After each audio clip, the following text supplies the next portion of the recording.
Welcome to the channel Learn English with Shanwaz sir. This is Dr. Muhammad Shanwaz Alam, the director of the ASCENT.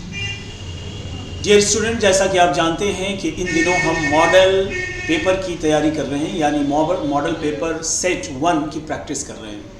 अब तक के जो videos आ चुके हैं उनमें हमने 60 क्वेश्चंस को एक्सप्लेन किया है और वो सारे 60 क्वेश्चंस संबंधित थे ग्रामर सेक्शन से।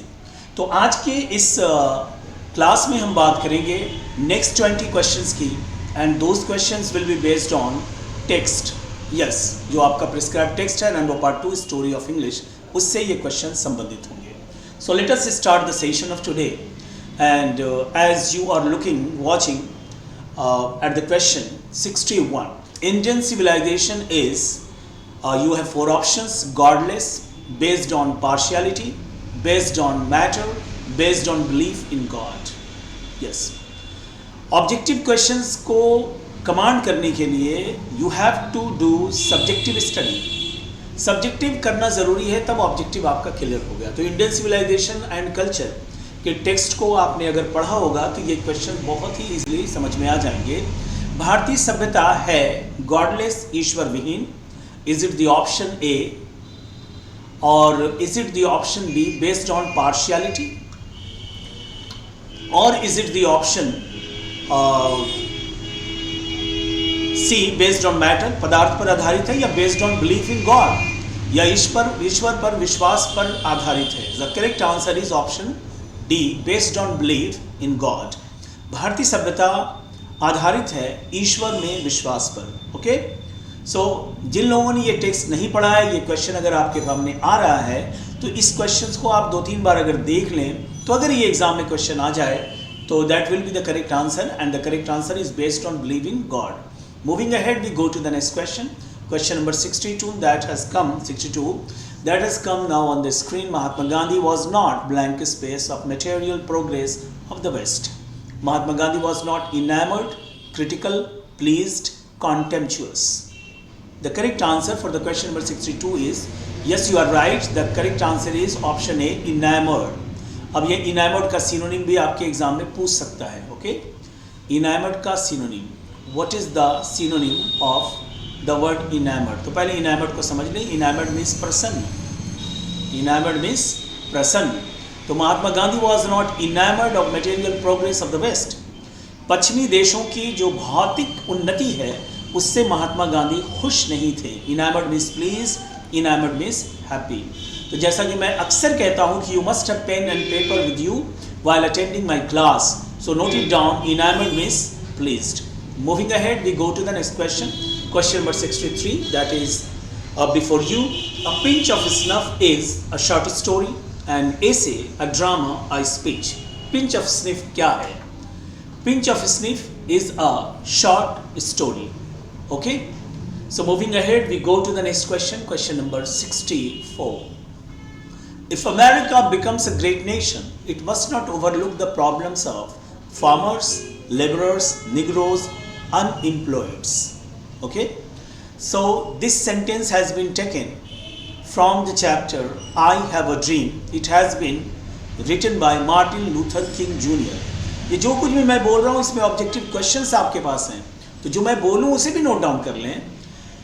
Martin Luther King junior says, if America becomes a great nation, अगर अमेरिका को एक महान राष्ट्र बनना है, it must not look over the problems of, इसे नज़रअंदाज नहीं करना चाहिए। ओवरलुक मीन्स नज़रअंदाज करना, इग्नोर। इसे समस्याओं को नज़रअंदाज नहीं करना चाहिए। किसका? किसानों का या मजदूरों का?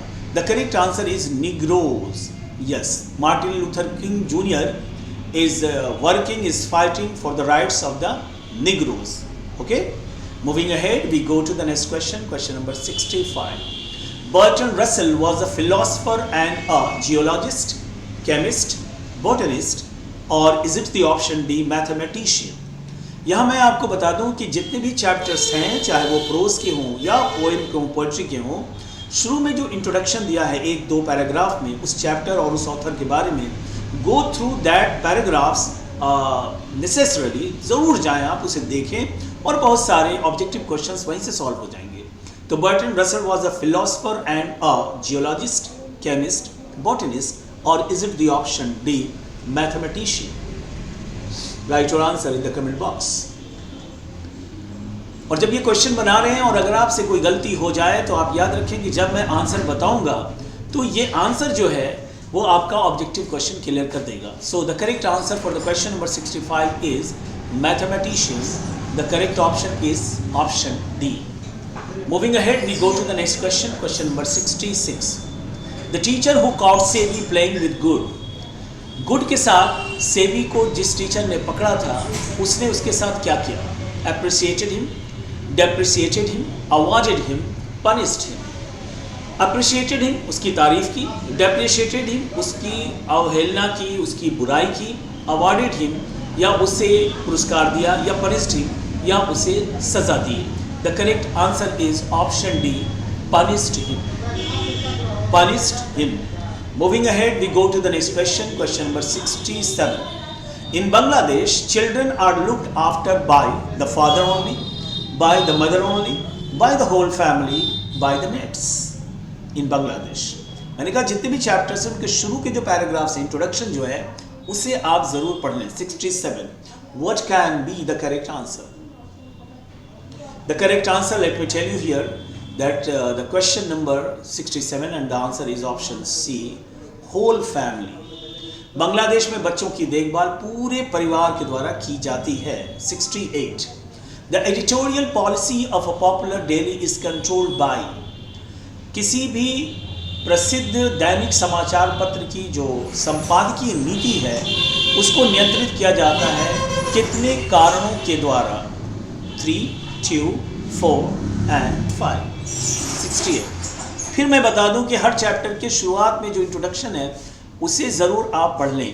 और जब ये सेट आप बना रहे हैं तो बहुत सारे ऑब्जेक्टिव क्वेश्चन जो आपको नहीं पता है वो इस समय क्लास करते समय आप जान रहे हो तो उसे नोट डाउन कर लें. 68. The editorial policy of a popular daily is controlled by 2 factors. 2 factors से वो कंट्रोल होता है. Moving ahead, we go to the next question, question number 69. Benjin's hens were producing an average of a week. क्या बेंजिस के जो hence थे, मुर्गियाँ थी, वो औसतन एक सप्ताह में कितने अंडे दे रही थी? 300 eggs, 200 eggs, 100 eggs, और is it the option D, 400 eggs? 69. अब ये क्वेश्चन अगर आपको इसे पहले से पता नहीं है तो जब मैं आंसर बताऊंगा तो ये क्वेश्चन आपका ऑब्जेक्टिव अभी क्लियर होगा in the class itself. 69. Okay, take your time, write your answer in the comment box. Yes, the correct answer is option B, 200 eggs. याद रखें, बेंजिस की मुर्गियां औसतन कितने अंडे दे रही थी एक सप्ताह में? 200 अंडे. 70. India was a part of the background of the doctor's life, the wife's life, the Kashmiri man's life, Pearl S. Buck's life. India was a part of the background of. India भाग था, हिस्सा था किस background का? Doctor के जीवन का, या उसकी वाइफ के जीवन का, या कश्मीरी जो व्यक्ति थे उसके, या पर्ल एस बक जो राइटर है इसका. India through a traveler's eye. This is the chapter from which this question has been taken. 70. India through a traveler's eye, and the writer is Pearl S. Buck. So the correct answer is Pearl S. Buck's life. Moving ahead, we go to the next question. 71. Natalia is the daughter of. Natalia is the daughter of. Character. Chukubuko, Chekhov, Yvonne. What can be the correct answer? 71. The correct option is option A, Chukubuko. Natalia is the daughter of. जिन लोगों को ये पता नहीं है वो अभी जाने और नोट डाउन इसे कर लें. 72. Blank space is ever present in India. Religion is ever present. धर्म हमेशा से रहा है भारत में, या फियर डर, या hatred नफरत, या jealousy ईर्ष्या. Religion means धर्म, fear means डर, hatred means नफरत, jealousy means ईर्ष्या. What can be the correct answer for the question number 72? Yes, you are right. The correct answer for the question number 72 is option A, religion. 73. Sebi's mother was blank space with him. SEBI की माँ उसके साथ angry नाराज थी, happy खुश थी, terrified डरी हुई थी, या सैड उदास थी. यस, सेबी की माँ जो है वो उससे नाराज थी. आपको पता है this question has been taken from the chapter The Artist. It has been written by Shiga Naoya. Shiga Naoya was a Japanese short story writer. तो SEBI was interested in goods में उसको रुचि थी, और एक दिन टीचर ने उसे पकड़ लिया। तो वो टीचर आता है घर पर, उसकी माँ को डांटता है, तो उसकी माँ जो है वो एंग्री थी, नाराज थी सेबी से। 74 question number 74, the blank space of a few women raised in warming cannot be heard over the humming and throbbing of our machines. The singing of women, the crying of women raised in warning. कह रहे वो कुछ महिलाओं जिनकी आवाज़, जिनका रोना, जिनका गाना, जिनका सोना वार्निंग में उठा हो, उसे सुना नहीं जा सकता हमारे मशीन के हमिंग आवाज़ और थ्रॉबिंग, धक धक करने की आवाज़ के साथ। तो सिंगिंग, क्राइंग, वॉइसेस, स्लीपिंग। 74 उनकी आवाज़ों को, the correct answer is option C, voices. 75 Benji showed no sign of blank space, normal emotion, sadness, anxiety, fear while driving away his parents. Benji. 35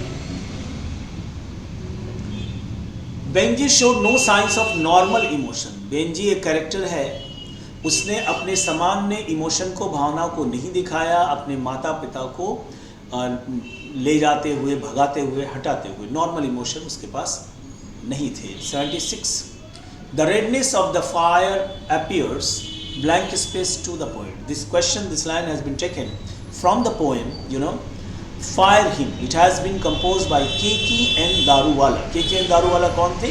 Was a Parsi poet. Parsi poet, Zoroastrian भी नहीं कहते। तो the redness of the fire, जो आग की जो लालिमा है, वो पोएट को कैसी लगती है? नाइस या क्रूएल लगती है, या कंफर्टेबल या acceptable? 76 The correct answer for the question number 76 is B, cruel. Cruel. तो आग की जो लालिमा है वो कवि को कैसी लगती है? क्रूर लगती है। 37 Who composed Song of Myself? Song of Myself किसने लिखा? जॉन डन ने, या W.H. Auden ने, या जॉन किट्स ने, या Walt Whitman? 77 The question is very simple. और मैंने पिछले क्लास में भी कहा था कि जब भी आप क्वेश्चन पढ़ें, बुक पढ़ें, तो उसके जो राइटर्स हैं और जो पोइट्स के नाम हैं और जो उनके पोएम्स हैं या चैप्टर्स जो है उसको याद रख लें। 77 the correct answer is D, Walt Whitman. 78 nurse in the poem now the leaves are falling fast stands for. कह रहे now the leaves are falling fast जो पोएम है वो, उसमें जो नर्स शब्द है वो किसके लिए आया? स्टैंड फॉर के किसके बदले में आया? प्लांट के लिए, अ फ्रूट के लिए, अ ट्री के लिए, अ बर्ड के लिए? The correct answer is option A, a plant, not a tree. Moving ahead, we go to the next question, 79 and 80. Only 2 questions are remaining in this video. 2 questions बचे हुए हैं। हर question, हर video में मैं 20 questions explain कर रहा हूँ। Ode to Autumn exhibits the principle of joy in nature, contentment, संतोष या sorrow, दुख या beauty, सुंदरता। 79 Ode to Autumn ये एक पोएम है, वो दिखाता है प्रकृति में किसके सिद्धांत को? सुंदरता के सिद्धांत को। The correct answer is option D, 80 An epitaph deals with a beautiful epitaph, it is a poem. It has been composed by Walter de la Mare. An epitaph is a poem which is written on the tomb of someone who is no more in this world. So an epitaph deals with a beautiful. इसका संबंध epitaph का किससे है? लड़की से, महिला से, किसी बच्चे से, या पप्पी, कुत्ते के पिल्ले से? No, the correct answer is option B, lady. Okay, so dear students, आज के इस वीडियो में कुछ ऐसे क्वेश्चंस आए होंगे जिनकी जानकारी आपको पहले से नहीं होगी। तो जो भी हमने आपको आंसर बताए हैं उन आंसर को 2 बार 3 बार आप देख लें, मतलब गो थ्रू दोज क्वेश्चंस। तो इस तरह से ऑब्जेक्टिव क्वेश्चंस आपके क्लियर होंगे। तो 60 क्वेश्चंस पहले ग्रामर सेक्शन से हम लोगों ने सॉल्व कर लिए और 20 क्वेश्चंस आज हमने बनाया लिटरेचर सेक्शन से, और इसमें 20 क्वेश्चंस बचा हुआ। उसके बाद ये सेट 1 कंप्लीट होगा, इसके बाद हम सेट 2 की तरफ बढ़ेंगे। Okay, so keep learning and have a good day. Thanks a lot for watching me and don't fail to share the channel with as many friends of yours as possible. Thanks.